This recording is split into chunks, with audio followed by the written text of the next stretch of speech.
Today I'd like to talk about the theory of threes.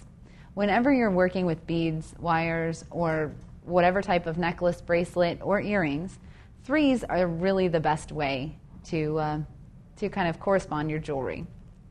You'll see right here is a necklace, and we go 1, 2, 3 beads, usually 2 small on the side and 1 large in the middle. That's usually a very typical thing that you'll see in hoops or even regular earrings. We have 2 small and 1 large earrings.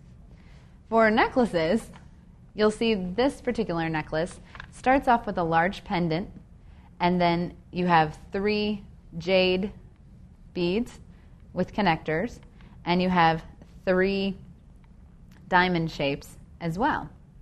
So it really corresponds and makes the jewelry or the art behind the jewelry really connect and come together.